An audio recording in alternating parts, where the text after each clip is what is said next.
إن الحمد لله نحمده ونستعينه ونستغفره ونعوذ بالله من شرور أنفسنا ومن سيئات أعمالنا من يهده الله فلا مضل له ومن يضلله فلا هادي له وأشهد أن لا إله إلا الله وحده لا شريك له وأشهد أن محمدا عبده ورسوله يا أيها الذين آمنوا اتقوا الله حق تقاته ولا تموتن إلا وأنتم مسلمون يا أيها الناس اتقوا ربكم الذي خلقكم من نفس واحدة وخلق منها زوجها وبث منهما رجالا كثيرا ونساء واتقوا الله الذي تساءلون به والأرحام إن الله كان عليكم رقيبا يا أيها الذين آمنوا اتقوا الله وقولوا قولا سديدا يصلح لكم أعمالكم ويغفر لكم ذنوبكم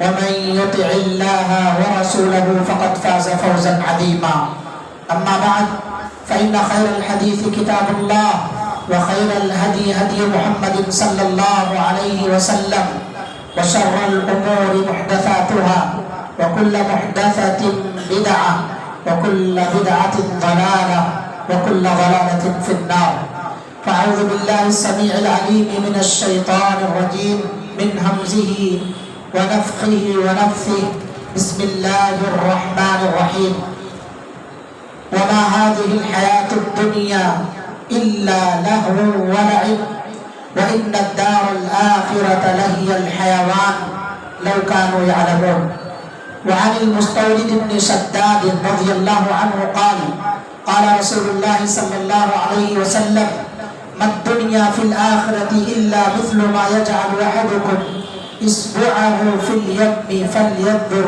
بما ترجع رواه مسلم. برادران اسلام، دینی ملی بھائیوں، بزرگوں، عزیز بچوں، پردہ نشین اسلامی ماں اور بہنوں، اللہ رب العالمین نے انسانوں کے رہنے کے لیے اور رہ کر کے آخرت کی تیاری کرنے اور آخرت میں کامیابی کے لیے دنیا بنائی، اور اس دنیا کے اندر اللہ تعالیٰ نے انسانی ضرورت کی تمام چیزیں مہیا فرمائی۔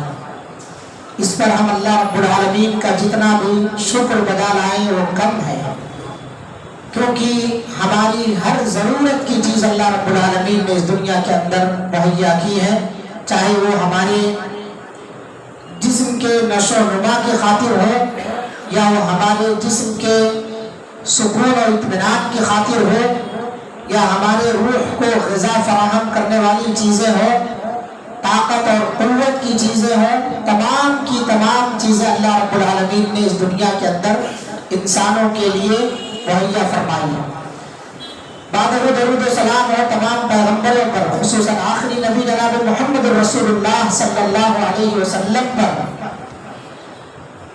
کہ انہوں نے اس دنیا کے اندر ہمیں رب کی مرضی کے مطابق زندگی گزارنے اور رہنے سہنے کا طریقہ بتایا، کون سی چیز حلال ہے، کون سی چیز حرام ہے، دنیا کے اندر جسمانی اعتبار سے آپ کے لیے کون سی چیز فائدہ مند ہے، اخروی اعتبار سے کون سی چیز فائدہ مند ہے، ہر ایک چیز کے بارے میں آپ صلی اللہ علیہ وسلم نے وضاحت فرمائی، اور جاتے ہوئے آپ صلی اللہ علیہ وسلم نے کہا کہ میں تمہیں روشن شاہراہ پر چھوڑ کے جا رہا ہوں، لا یزیغ عنہا الا ہالک، وہاں سوائے ٹیڑھے آدمی کے، گمراہ آدمی کے، کوئی بھی ٹیڑھا پن اختیار نہیں کر سکتا۔ نفسانی خواہشات کا متبع اور منمانی زندگی گزر بسر کرنے والا شخص ہی اس روشن شاہراہ سے بھٹک سکتا ہے، ورنہ جو صحیح سوچ اور صحیح فکر کے مالک ہیں، میں جس راستے پر، جس ڈھرے پر، جس منہج کو بتا کر کے چھوڑ کے جا رہا ہوں، وہ اسی کو اختیار کریں گے۔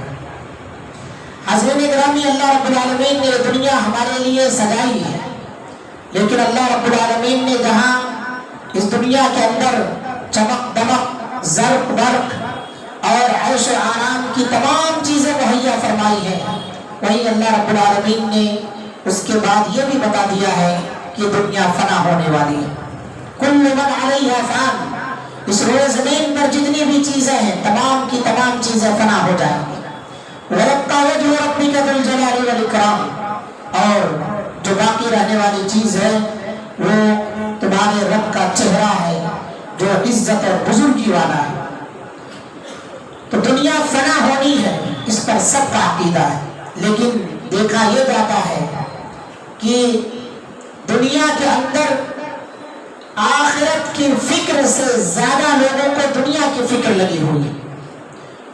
جو اصل زندگی ہے، دائمی زندگی ہے، ابدی زندگی ہے، جہاں کی نعمتیں ختم ہونے والی نہیں ہے، جہاں کوئی ٹینشن نہیں ہے، اس کے لیے آدمی اتنی بھاگ دوڑ نہیں کر رہا ہے. جس کے بارے میں حقیقت ہے، کسی کو اختلاف نہیں ہے کہ یہ فنا ہونے والی چیز ہے، اس کے بارے میں آدمی کہا کہ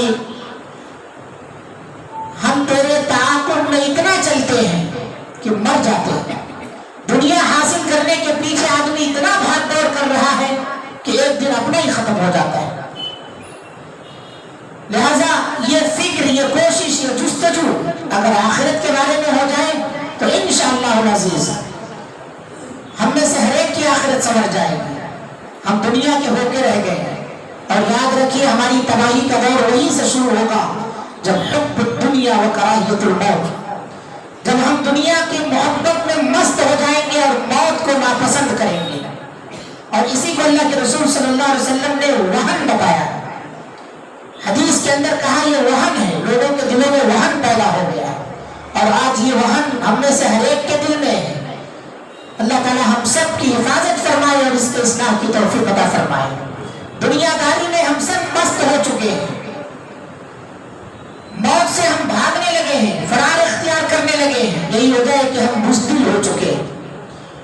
موت حقیقی چیز ہے. جس طرح سے دنیا فنا ہونا یہ حقیقت ہے، اسی طرح سے اسی فنا میں موت بھی شامل ہے. اسی فنا میں موت بھی شامل ہے، اور ہر ایک آدمی کے موت سے اس کی دنیا ختم ہو گئی، فنا ہو گئی. تو ہمیں سمجھنے کی ضرورت ہے کہ دنیا کیا ہے، آخرت کے مقابلے میں اس کی حیثیت کیا ہے. آج کے خطبے میں آپ حضرات کے سامنے اسی چیز کو میں واضح کرنا چاہ رہا ہوں، تاکہ ہمارے اندر جو بدعمالیاں آ گئی ہیں، اللہ رب العالمین سے رشتہ ہم نے جو کاٹ رکھا ہے، اللہ کی طرف ہمیں جو رجوع ہونا چاہیے تھا اس کو ہم نے بہت دور کر دیا ہے، یا ہم بالکل متنفر ہو چکے ہیں اللہ کے گھروں سے، اللہ والوں سے، علماء سے، نیک صالح لوگوں سے. معاشرے کے اندر ہم ایسی چیزوں کو دیکھنا نہیں چاہتے ہیں. اس کی وجہ کیا ہے؟ یہی ہے حب الدنیا و کراہیت الموت. تو ایسے لوگ یا ہم سب لوگ ذرا قرآن اور حدیث کی روشنی میں سوچیں کہ آخرت کے مقابلے میں دنیا کی حیثیت کیا ہے. تو آیت کریمہ خطبہ مسنونہ کے بعد پڑھی گئی. اللہ تعالیٰ نے ارشاد فرمایا ما هذه الحیات الدنیا الا لهو ولعب، کہ دنیا صرف اور صرف کھیل کود اور تماشا ہے. وَإِنَّ الدَّارَ الْآخِرَةَ لَهِيَ الْحَيَوَانُ، آخرت کی زندگی ابدی زندگی ہے، ہمیشہ کی زندگی. لو كانوا يعلمون، کاش لوگ اس حقیقت کو، اس بات کو سمجھ لیتے. اور اللہ رب العالمین نے قرآن کی چھوٹی سی سورت ہے سورۃ التکاثر، ہم میں سے ہر ایک کو یاد ہوگی، الہاکم التکاثر حتی زرتم المقابر. دنیا کے پیچھے بھاگنے والے، مال اور حرص میں اپنے آپ کو مبتلا کرنے والے، مال کی چاہت اور لالچ میں اپنے آپ کو کھپا دینے والے ہلاک ہو گئے. زیادہ مال جمع کرنے کے چکر میں حلال اور حرام کی تمیز کیے بغیر دن رات صرف دنیا میں مست، اگر حلال بھی کما رہا ہے اور آخرت سے غافل ہے، اللہ کی عبادتوں سے غافل ہے، ہلاک ہے وہ شخص. الہاکم التکاثر، زیادہ کے چکر میں اللہ کو بھول گئے، خدا کو بھول گئے. لوگ فکر روزی میں، خیال رزق ہے، رزاق کا خیال نہیں. ہم نے رب کو بھولا دیا ہے. تو اللہ تعالیٰ کہتا ہے الہاکم التکاثر حتی زرتم المقابر. اتنی بھاگ دوڑ دنیا کے خاطر، اور اسی دنیا کا کوئی بھروسہ نہیں ہے. تمہیں 9 من مٹی کے نیچے لے جا کر کے کندھوں پر اٹھا کے دفن کر دیا جاتا ہے. حتی زرتم المقابر، کل تک تم صحت تھے، آج تک تمہارے قبروں پر کوئی جانے کو بھی تیار نہیں. آج کا دور ایسا ہے کہ اپنی اولاد، اپنے رشتہ دار ایک مرتبہ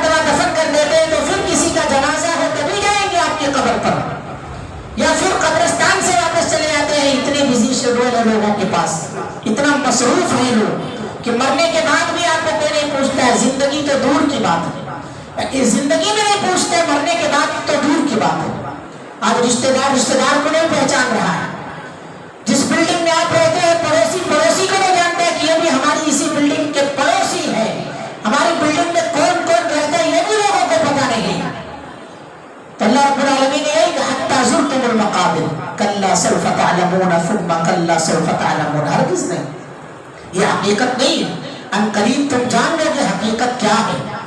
حقیقت کیا ہے جس کے لیے تم اتنی بھاگ دوڑ کر رہے ہو؟ کیا یہ حقیقت ہے جس کے لیے تم اپنی ساری انرجی کھپا رہے ہو, رشتہ داروں کو کاٹ دیے ہو, اللہ سے رشتہ کاٹ دیے ہو, سنت رسول کی مخالفت کر رہے ہو, شریعت کی کوئی پرواہ نہیں ہے؟ کیا یہی حقیقت ہے؟ کلا سوف تعلمون, ان قریب تم لوگ جان لو گے. ثم کلا سوف تعلمون, پھر جان لو گے ان قریب تم لوگ. تو اللہ رب العالمین نے دنیا کی حقیقت یہ بیان فرمائی کہ دنیا کیا ہے, کھیل تماشا ہے. اور اللہ کے رسول صلی اللہ علیہ وسلم مستورد بن شداد رضی اللہ عنہ جو صغار صحابہ میں سے ہیں, ان سے حدیث آتی ہے کہ اللہ کے رسول صلی اللہ علیہ وسلم نے بیان فرمایا الدنیا فی الآخرۃ الا مثل ما یجعل احدکم اصبعہ فی الیم فلینظر بما ترجع. دنیا آخرت کے مقابلے میں ایسے ہے جیسے تم میں سے کوئی آدمی سمندر کے اندر انگلی ڈالے اور انگلی ڈال کر کے نکال لے, پھر وہ دیکھے فلینظر بما ترجع کتنا پانی اس کی انگلی میں نکل کر کے آیا ہے. یہ دنیا کی حقیقت کہ آپ کی انگلی میں لگا ہوا پانی بہت جلد سوکھ جائے گا. یہ دنیا بہت جلد فنا ہو جائے گا. اور جو سمندر بچا ہے, پانی بچا ہوا ہے, اسے سوائے اللہ کے کوئی سکھا نہیں سکتا ہے. وہ آخرت انگلی میں لگا ہوا پانی کتنا, اس کو ماپ سکتے ہیں آپ؟ کتنا تولا, کتنا ماشا؟ ترازو کے پاس لے جاتے سوکھ جائے گا, وہ اس کا صحیح پیمانہ نہیں نکال پائیں گے آپ. نبی صلی اللہ علیہ وسلم نے کہا یہی حقیقت ہے دنیا کی. یعنی آپ صلی اللہ علیہ وسلم نے اس حدیث کے اندر فرمایا کہ آخرت کی نعمتوں اور اس کی دائمی زندگی کے مقابلے میں دنیا کی قدر و قیمت, اس کی زندگی کا جو تناسب ہے بس اتنا ہے کہ سمندر میں تم انگلی ڈالو اور پھر نکال لو, نکالنے کے بعد دیکھو کتنا پانی لگا ہے. تو جس طرح سے انگلی کو لگا ہوا پانی بہت جلد خشک ہو جاتا ہے, اسی طرح سے دنیا بھی بہت جلد ختم ہو جانے والی ہے. اب جو بچا ہے سمندر, یہ آخرت ہے. اب آپ تصور کرو, اس حدیث میں اس بات کی طرف بھی اشارہ ہے کہ دنیا کی عمر چاہے ہزاروں سال کیوں نہ ہو جائے, ہزاروں سال کیوں نہ ہو جائے, آپ 100 سال جی جائیں, 150 سال جی جائیں, آخر اس کے بعد یہ آیت تو آپ کے اوپر صادق آئے گی نا, کل نفس ذائقۃ الموت, ہر نفس کو موت کا مزہ چکھنا ہے, ہر نفس کو موت کا مزہ چکھنا ہے. یہ آیت آپ پر صادق آئے گی. آپ 100 سال جی جائیں, 150 سال جی جائیں, آپ کے مرنے کے بعد آپ کے محلے والے, آپ کے رشتہ دار کہیں کہ ہمارے دادا لمبی حیات لے کر کے اس دنیا میں تھے, اس کے بعد 120 سال 130 سال کی عمر میں ان کا انتقال ہوا. آخر موت تو ہے ان کو, ہزاروں سال جیے یا دنیا کی عمر ہزاروں سال ہو جائے, لیکن آخرت کے مقابلے میں کیا ہے؟ کیا ہے آخرت کے مقابلے میں؟ کچھ ہے. یہی حیثیت ہے جو آپ نے پانی میں انگلی ڈال کر کے نکالا اور پھر نکالنے کے بعد دیکھا تو انگلی میں تو کچھ نہیں لگا. کسی کی پیاس نہیں بجھا سکتے, کسی کی آنکھ میں قطرہ ڈال نہیں سکتے آپ, اتنا پانی اس کے اندر نہیں ہے آپ کی انگلی میں جو لگا. یہی حیثیت ہے دنیا کی. اللہ کے رسول صلی اللہ علیہ وسلم نے بیان فرمایا. اور جاننا چاہتے ہیں قرآن مجید پر ہی اللہ رب العالمین نے جہاں کفار کا تذکرہ کیا ہے کہ جب موت کی سختیاں, آخرت کی سختیاں دیکھیں گے, ان کے اوپر اللہ رب العالمین جب سختی فرمائے گا, قیامت کی سختیوں کو دیکھنے کے بعد وہ ایسا سمجھیں گے کہ وہ دنیا میں صرف ایک گھڑی کے لیے تھے, ایک گھڑی کے لیے. دنیا کی عمر ہے, پتہ کرو کیا کہیں گے وہ اپنی زبانی. اللہ تعالیٰ نے فرمایا کأنہم یوم یرونہا لم یلبثوا الا عشیۃ او ضحاہا, کہ گویا انہوں نے دنیا کے اندر اتنا وقت گزارا ہے کہ ایک پہر, چاہے پچھلا پہر چاہے اگلا پہر, عشیۃ و ضحاہا, چاشت کا وقت ایک پہر یا رات کا وقت ایک پہر, ایک پہر. اور دوسری آیت میں اللہ تعالیٰ نے فرمایا کأنہم یوم یرون ما یوعدون لم یلبثوا الا ساعۃ من نہار, دن کا گزاری. یہ دنیا کی عمر ہے اور اسی عمر کو آپ جو ہے سمجھ لیے ہیں کہ ہمیں ہمیشہ دنیا کے اندر رہنا ہے. نعوذ باللہ یہ سب منافقوں کی چاہت ہے, یہ یہودیوں کی چاہت ہے. آج اسی لیے یہودی فلسطینی بچوں کو, معصوموں کو کی نسل کشی کر رہے ہیں کہ یہ نسلیں جب نہیں رہیں گی تو ہمارے لیے تباہی کا سامان نہیں بنے گی. یہ نسلیں جب ختم ہو جائیں گی تو بوڑھوں کو تو ہم کسی بھی طرح سے مار سکتے ہیں. آج کا نوجوان دنیا کی رنگیلیوں میں مست ہے. آج کی نوجوان بچیاں دنیا کی چمک دمک کے پیچھے بھاگ کر کے اپنی عزت, آبرو اور اپنے ایمان کا سودا کر رہے ہیں. سنو اللہ رب العالمین نے اس آیت کے اندر کیا فرمایا ہے. کافر اپنی زبان سے اقرار کریں گے کہ ہم ایک گھڑی یا ایک پہر دنیا کے اندر زندگی گزارے.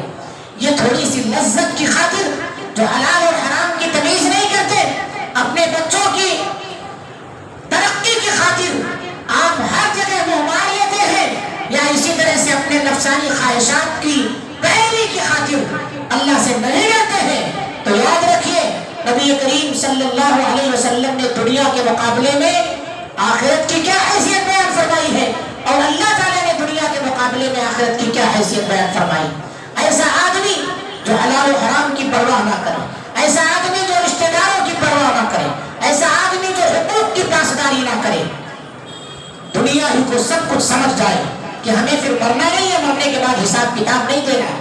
جو آدمی بھی اس طرح کا خیال رکھ کر کے زندگی گزار رہا ہے, اگر یہ خیال نہیں ہے, ہم میں سے کوئی کہہ سکتا ہے کہ ہمارا تو یہ خیال نہیں ہے. اگر خیال نہیں ہے تو آپ دنیا میں مست نہیں ہوتے. اگر خیال نہیں ہے تو آپ دنیا کے پیچھے اتنا نہیں بھاگتے, اللہ رب العالمین کی عبادت کے لیے بھی وقت نکالتے. آج ہمارے پاس وقت نہیں ہے تو آخرت کی کامیابی کے لیے وقت نہیں ہے, تمام چیزوں کے لیے وقت ہے. فضول اوقات ہمارے بہت ضائع ہو رہے ہیں, مگر ہم آخرت کی کامیابی کے لیے ذرا برابر بھی فکر مند نہیں. اللہ تعالیٰ نے دنیا کے مقابلے میں آخرت کا مرتبہ یا آخرت کے بارے میں بیان فرمایا, جنت عرضها السماوات والارض اعدت للمتقین. دنیا داروں, اللہ رب العالمین نے دنیا کے مقابلے میں جو جنت تیار کی ہے, آخرت تیار کی ہے, اس کی لمبائی کیا ہے, اس کی چوڑائی وعرضها السماوات والارض, اس کی چوڑائی زمین اور آسمان کے برابر ہے. اور کس کے لیے تیار کی گئی, اعدت للمتقین, متقیوں کے لیے تیار کی گئی. تقوی پرہیزگاری کی زندگی اختیار کرنے والوں کے لیے تیار کی گئی, جو اللہ تعالیٰ کی حلال کردہ چیزوں کو استعمال کرتے ہیں, حرام کردہ چیزوں سے اجتناب کرتے ہیں, ان کے لیے تیار کی گئی ہے.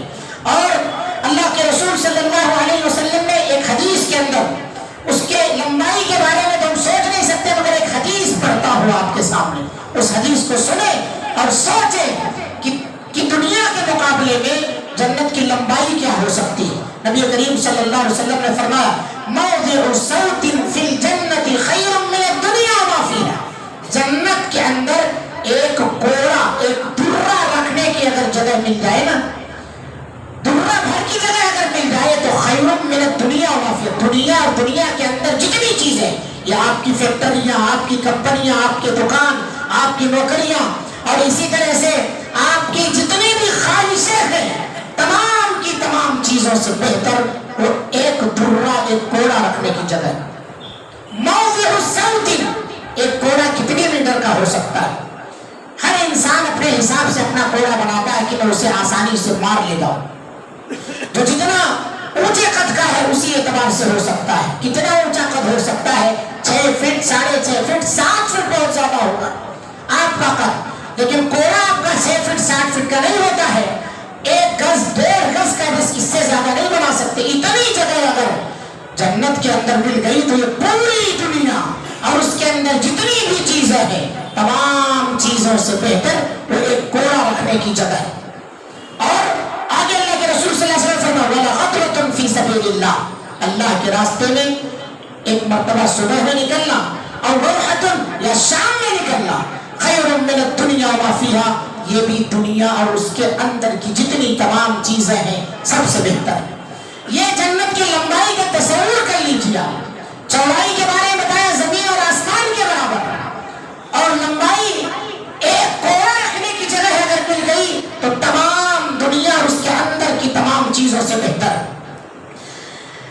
دنیا یہ حقیقت ہے کہ بہت جلد ختم ہو جانے والی. جتنی تیزی کے ساتھ آپ دیکھ رہے ہیں, دیکھتے جوان ہو گیا شادی کے انتظامات کرنے، دیکھتے دیکھتے آپ کے داڑھی کے بال پک گئے، پتہ نہیں چلا، دیکھتے دیکھتے آپ کے دانت جھڑ رہے، بڑھاپے کو آ گئے، پتہ نہیں چل رہا ہے، اور پھر دیکھتے دیکھتے آپ کو جنازے پر اٹھا کر کے قبرستان بھی پہنچا دیا گیا۔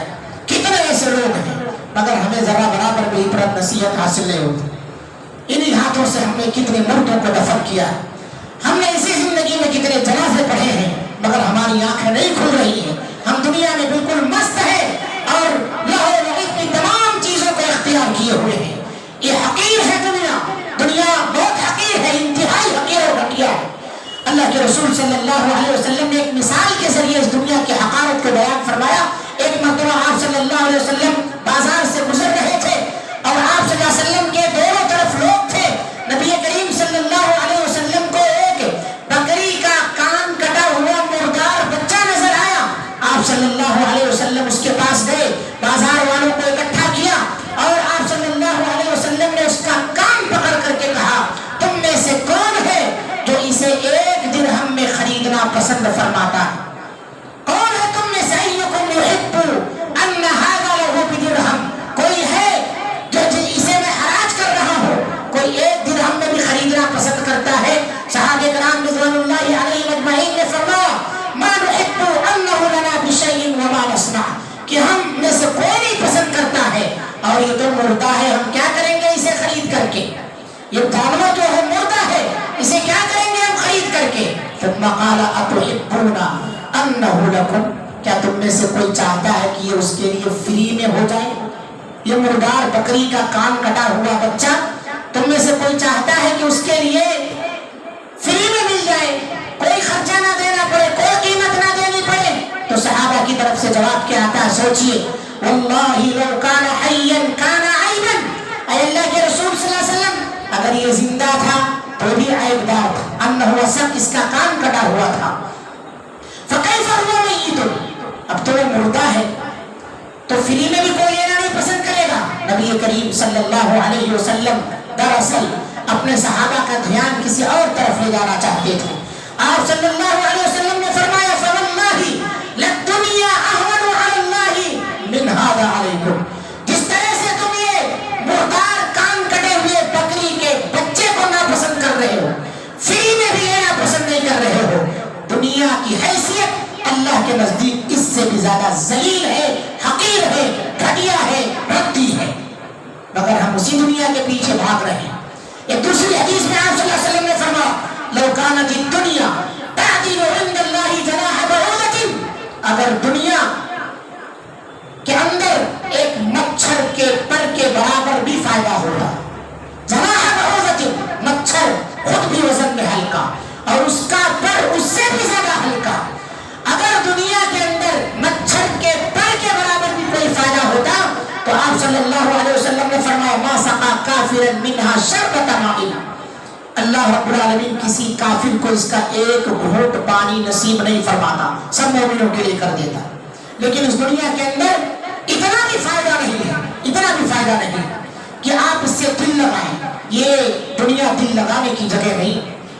اسی لیے کسی شاعر نے کہا ہے کہ جگہ جی لگانے کی دنیا نہیں ہے، یہ عبرت کی جا ہے، تماشا نہیں ہے۔ اللہ تعالیٰ نے کیا کہا، انما وما الحیات الدنیا الا لہو ولعب، یہ دل لگانے کی جگہ نہیں ہے، یہ صرف کھیل کود تماشا ہے، یہ کھیل کود ہے، یہاں کوئی آتا ہے کوئی جاتا ہے، عبرت کی آنکھوں سے دیکھو اسے، کیسے کیسے ایسے ویسے ہو گئے، کتنے بڑے بڑے لوگ تھے اس دھرتی پر رہنے والے، زمین نکال کر کے سب کو باہر کرے گی، وَأَخْرَجَتِ الْأَرْضُ أَثْقَالَهَا وَقَالَ الْإِنسَانُ مَا لَهَا، جب بوجھ نکالے گی اندر سے تب پتہ چلے گا، انسان کہے گا کیا ہو گیا اس زمین کو۔ آپ جو بھی ہمیں کرم کر رہے ہیں یہی ہمارا کرم ہمارے ساتھ جانے والا ہے، اسی لیے اللہ نے کہا، یا ایھا الذین آمنوا اتقوا اللہ وَلْتَنظُرْ نَفْسٌ مَا قَدَّمَتْ لِغَدٍ، تم میں سے ہر کوئی اللہ سے ڈرے اور اچھی طرح دیکھ بھال لے آگے کے لیے اس نے کیا بھیجا ہے، کل کے لیے، قیامت کے دن کے لیے، جزا و سزا کے دن کے لیے، حساب و کتاب کے دن کے لیے، جب مالک یوم الدین ہم سے پوچھے گا کیا لے کر کے آئے ہو، اس کے لیے کیا تیاریاں کی ہیں، کیا لے کر کے حاضر ہوئے ہو، اس کے بارے میں ہر آدمی اچھی طرح سے دیکھ بھال لے۔ ایک حدیث میں آپ صلی اللہ علیہ وسلم نے دنیا کی حقارت بیان فرماتے ہوئے کہا الا الدنیا ملعونہ، لوگوں سن لو دنیا ملعون ہے، وملعون ما فیہا، اس کے اندر جتنی بھی چیز ہے تمام کی تمام چیزیں ملعون ہیں، الا ذکر اللہ، سوائے اللہ کے ذکر کے، وما والاه، اور اللہ سے جوڑنے والی جتنی بھی چیزیں ہیں وہ تمام کی تمام چیزیں، اور اسی طرح سے او عالما او متعلما، یا عالم کے یا متعلم کے، شاگرد کے، طالب علم کے، یہ تین چیزوں کے علاوہ تمام کی تمام چیزیں اس کی ملعون ہے، تمہیں تباہ و برباد کرنے کے لیے کافی ہے۔ لہذا ہم تمام کو چاہیے کہ دنیا کی حقارت کو سمجھتے ہوئے دنیا سے کراہت محسوس کریں۔ دنیا کے اندر آنے کے بعد جو جس مقصد کے لیے اللہ تعالیٰ نے ہمیں پیدا کیا ہے وہ مقصد بھول نہ پائے، اور وہ مقصد کیا ہے؟ وما خلقت الجن والانس الا لیعبدون، اللہ تعالیٰ نے فرمایا کہ میں نے جنات اور انسانوں کو صرف اور صرف اپنی عبادت کے لیے پیدا فرمایا ہے۔ لہٰذا اسی وجہ سے اللہ کے رسول صلی اللہ علیہ وسلم اپنے صحابہ کو دنیا کے اندر ایک اجنبی، ایک مسافر کی طرح رہنے کے لیے نصیحت کیا کرتے تھے۔ حضرت عبداللہ ابن عمر رضی اللہ عنہما کے کندھے پر آپ صلی اللہ علیہ وسلم نے ہاتھ رکھا شفقت کا، اور آپ کو نصیحت کی، یا عبداللہ کن فی الدنیا کأنک غریب او عابر سبیل، اے عبداللہ دنیا کے اندر ایسے رہو جیسے ایک پردیسی رہتا ہے، اور عابر سبیل، یا اسی طرح سے جیسے ایک مسافر رہتا ہے، مختصر توشہ رکھتا ہے، اس سے دل نہیں لگاتا ہے۔ مسافر جس جگہ سفر کر رہا ہے وہاں دل لگا کے نہیں بیٹھ جاتا ہے، بلکہ اسے معلوم ہے کہ یہاں سے مجھے دوسری جگہ سفر کرنا ہے، تو یہ دنیا ہمارے لیے مسافر خانہ ہے، یہاں سے ہمیں سفر کر کے آخرت کے لیے جانا ہے، لہٰذا وہاں کی تیاری کرو، اسے اپنا وطن بناؤ۔ اسی حدیث کی تشریح میں امام نووی رحمۃ اللہ علیہ بیان فرماتے ہیں کہ آدمی، اس کا مطلب یہ ہے کہ آدمی دنیا کو اپنا وطن نہ بنائے، دنیا سے اپنا دل نہ لگائے، دنیا سے آدمی اتنی محبت اور اتنی رغبت نہ رکھے کہ پھر اللہ کو بھول جائے، اور دیگر جو اس کے اوپر فرائض اور حقوق عائد ہوتے ہیں ان تمام چیزوں کو بھول جائے۔ اور اس کا اثر کیا ہوا؟ آپ صلی اللہ علیہ وسلم نے اپنے صحابی کو جب یہ باتیں بتائی تو وہ اپنے ساتھیوں کو کہتے تھے، اذا امسیت فلا تنتظر الصباح، میرے ساتھیوں جب تم لوگ صبح کر لو تو شام کا انتظار مت کرو۔ ایک نماز آپ نے پڑھ لی ہے تو دوسری نماز آپ کو ملے گی یا نہیں ملے گی اس کا کوئی بھروسہ نہیں ہے۔ صبح کا سورج آپ نے دیکھ لیا ہے، شام کا سورج ڈوبتے ہوئے آپ کو دیکھنا نصیب ہوگا یا نہیں ہوگا آپ کو پتا نہیں۔ نصیحت کرتے تھے نا امسیت فلا تنتظر الصباح، جب شام کر لو تو صبح کا انتظار نہ کرو۔ وَإِذَا أَصْبَحْتَ فَلَا تَنتَظِرِ الْمَسَاءَ، جب صبح کر لو تو پھر شام کے منتظر نہ رہو، یعنی جو وقت مل رہا ہے تھوڑا بہت اسی میں اللہ کو راضی کرنے والے اعمال انجام دو۔ اور اسی وجہ سے عبداللہ ابن مسعود رضی اللہ عنہ نے فرمایا کہ اللہ کے رسول صلی اللہ علیہ وسلم کہا کرتے تھے، لا تتخذوا الضیع فترغبوا فی الدنیا، دنیا کے اندر جائیداد اور پراپرٹیاں نہ بناؤ کہ دنیا کے ہو کر کے رہ جاؤ۔ دنیا کے اندر اس طرح کی فیکٹریاں، اتنے جائیداد، اتنے عمارتیں تم نہ تعمیر کرتے جاؤ کہ پھر تم دنیا کے ہی ہو کر کے رہ جاؤ، ایسا منع نہیں ہے۔ اللہ نے خود کہا ہے تجارت کرو، کاروبار کرو، اپنے وارثین کو نبی صلی اللہ علیہ وسلم نے کہا مسکین غریب نہ چھوڑو، لیکن یہ وہاں پر ہے کہ آپ دنیا کی محبت میں بالکل اللہ سے غافل نہ ہونے پائے، اس طرح سے اپنے کاروبار کو نہ بڑھاؤ، اس طرح سے جائیداد پراپرٹیاں نہ بناؤ کہ اسی کے حرص میں پڑے رہو، تمہارے اندر انا آ جائے، گھمنڈ آ جائے، غرور آ جائے۔ قارون خزانوں سمیت دھسا دیا گیا، کیا لے کر کے گیا؟ فرعون انا ربکم الاعلی کہا۔ امیہ بن خلف بہت بڑا تاجر تھا مکے کا، کیا لے کر کے گیا ہے؟ یہ سب ایسے تمام لوگوں کا حشر آخرت میں سب سے برا ہوگا، لہذا اپنے اپنے بارے میں فکر کرو۔ اللہ کے رسول صلی اللہ علیہ وسلم اسی لیے کہتے تھے اللہم لا عیش الا عیش الآخرہ، اے اللہ عیش آرام کی زندگی اگر ہے کوئی تو صرف اور صرف آخرت کی زندگی۔ اللہ کے رسول صلی اللہ علیہ وسلم ایک مرتبہ عبداللہ ابن مسعود نے دیکھا کہ آپ صلی اللہ علیہ وسلم آرام فرمائے، آرام فرما کر کے اٹھے تو آپ کے پیٹھ پر نشانات پڑ گئے چٹائی کے۔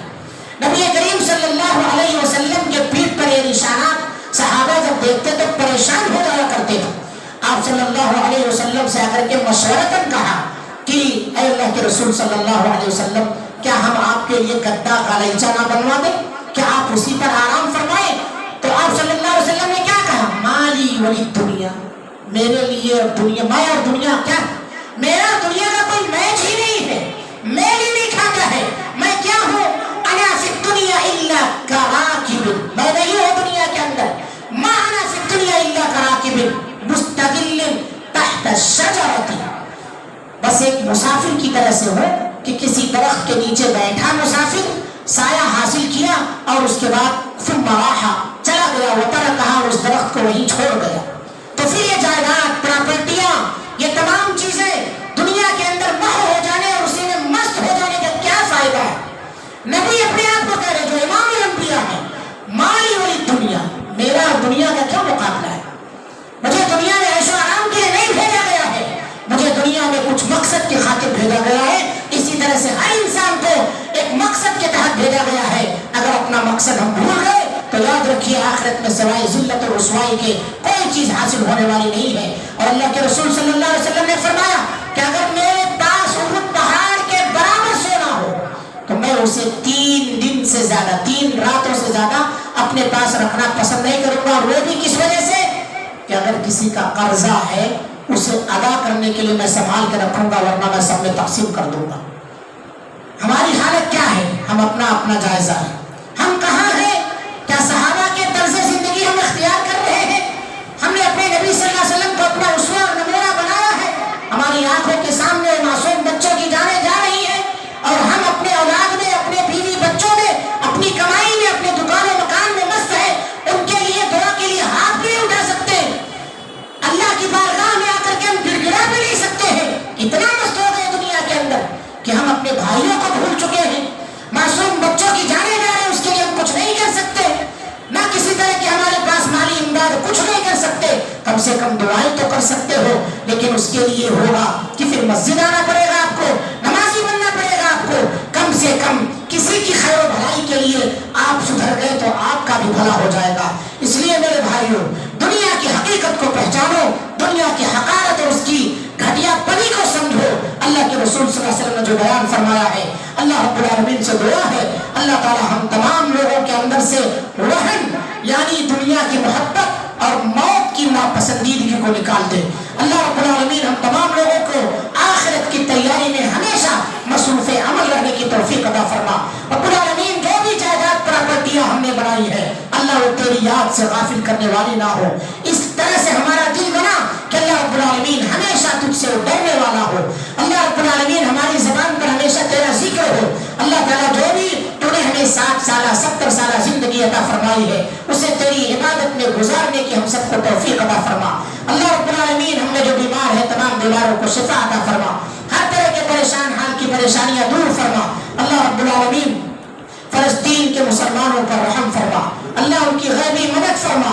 اللہ رب العالمین معصوم بچے جو ماں کی گود سے چلے گئے ہیں، معصوم بچے جو قبرستان کو پہنچ چکے ہیں، وہ چھوٹے چھوٹے ننھے بچے، ان کا کوئی قصور نہیں تھا، ان کو ان کے والدین کا سفارشی بنا۔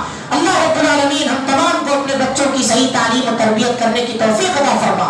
اللہ جو امن چین ہمیں عطا فرمایا ہے اس پر تیرا شکر بجا لانے، تیری عبادت کے ذریعے سے شکر بجا لانے کی توفیق عطا فرما۔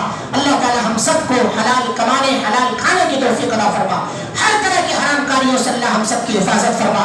رب العالمین جہاں جہاں بھی دنیا کے اندر مسلمان ہیں تمام مسلمانوں کی عزت و آبرو، جان مال اور ایمان کی حفاظت فرما۔ اللہ تعالیٰ اسلام اور مسلمانوں کی عزت کی زندگی عطا فرما۔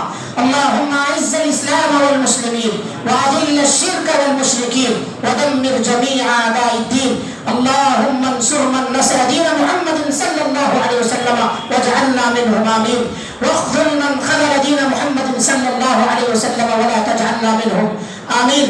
رب العالمین ہم سب کی دعاؤں کو قبول فرما۔ ربنا تقبل منا انك انت السميع العليم وتب علينا انك انت التواب الرحيم واخر دعوانا ان الحمد لله رب العالمين۔ اقول قولي هذا واستغفر الله لي ولكم ولسائر المسلمين فاستغفروه انه هو الغفور الرحيم۔